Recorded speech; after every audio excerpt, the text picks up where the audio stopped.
Tablet ready. Come on. Oh, wrong side. I think there were some questions. Did that one.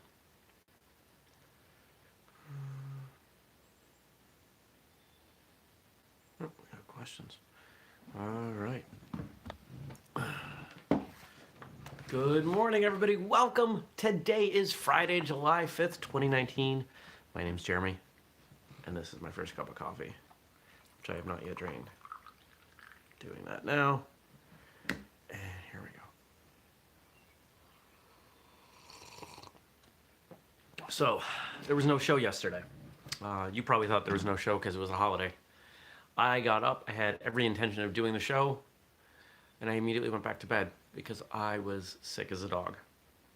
I haven't been this sick in a very long time. I spent almost the entire day in bed.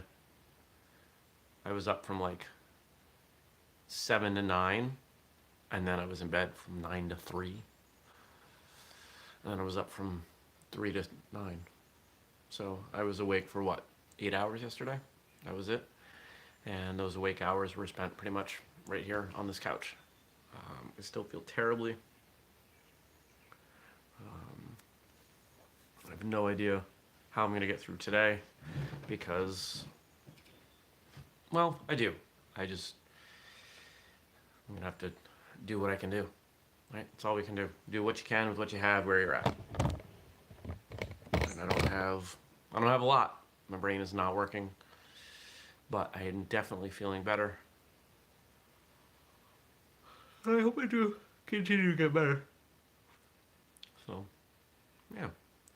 If you are one of our American viewers, I hope you had a good July 4th. Hope you watched some fireworks or parades or had a barbecue with family, something like that. I missed all of those things because I was in bed. Excuse me, which was a bummer. But if there's got to be a day where I'm not feeling well, I'd rather be a holiday because that doesn't put me behind as much on work. And there weren't that many emails that came in.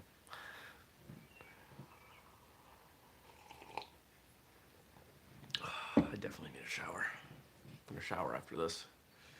But,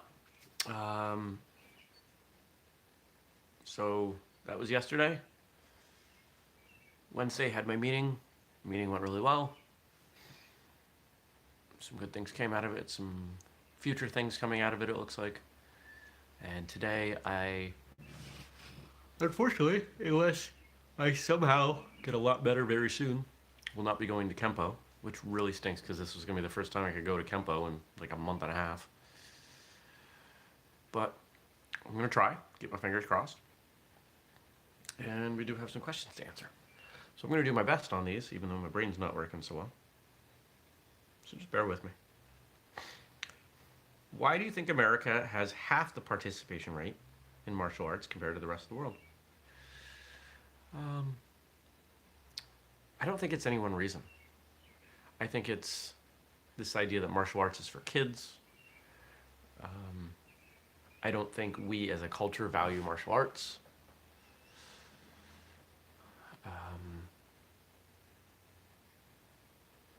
I think in countries like Japan, like Korea, like China, there's some national pride around martial arts because these arts come from these countries. We don't have that. Even though we have, American Kempo and kickboxing and some other things that we can look at and say these are American martial arts. They are, but they're not. They're still rooted in the arts of other countries. So we have that nationalist pride.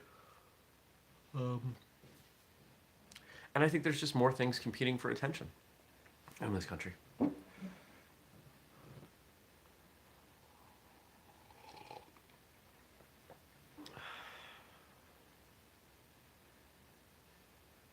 Yeah, it's the best answer I'm going to squeak out of my brain.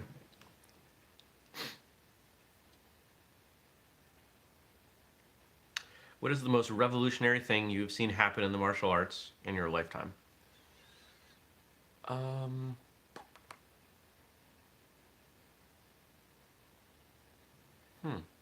That's a great question. I don't know if there's been anything that's been revolutionary.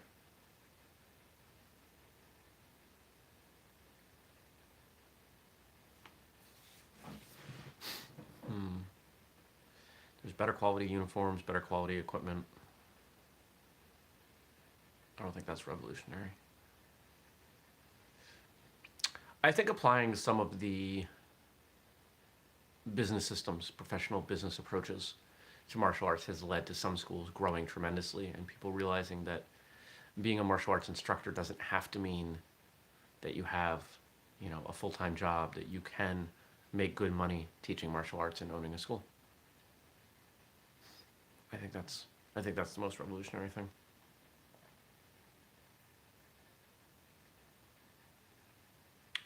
How important do you think the character trait of independence is in being an effective martial artist?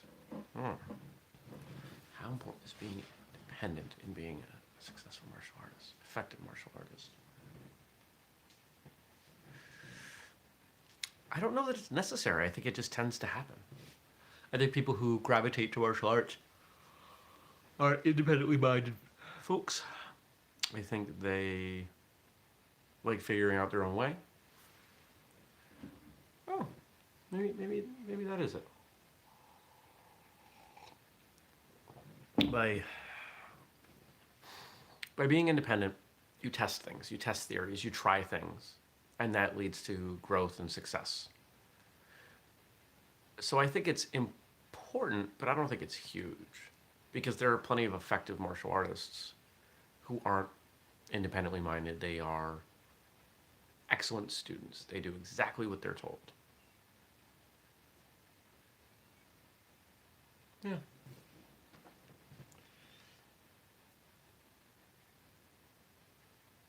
Yeah. I think everyone who trains for a while ends up with some degree of independence, because I think having a sense of independence is part of personal growth. So the more time you spend in martial arts, the more you develop some independence.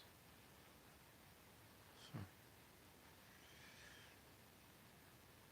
those are the questions. I'll give you homework in a second. Don't forget, we do the show every weekday morning, 6:30 a.m. Eastern, right here on YouTube. You can catch it later at firstcupwithjeremy.com or in your podcast app. If you want to ask me a question, drop it below or email me, jeremy@whistlekick.com. Don't forget to hit subscribe, turn on notifications, so you can get alerted to this show. We have yet another Friday when no one watches live. I don't know what it is about Fridays. Something about Fridays with you guys. I don't know. It's okay. All right, your homework. Was there anything we can pull out of here? This robe is way too warm. I'm sweating.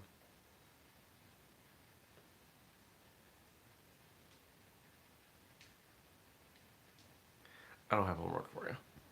It's going to require more thought than I'm capable of at this point. I think today's going to be a bare minimum day. Moving appointments around, replying to emails, and that's about it. So, I hope you have a great day. Thanks for watching. I expect to be back to 100% on Monday. Take care. Peace.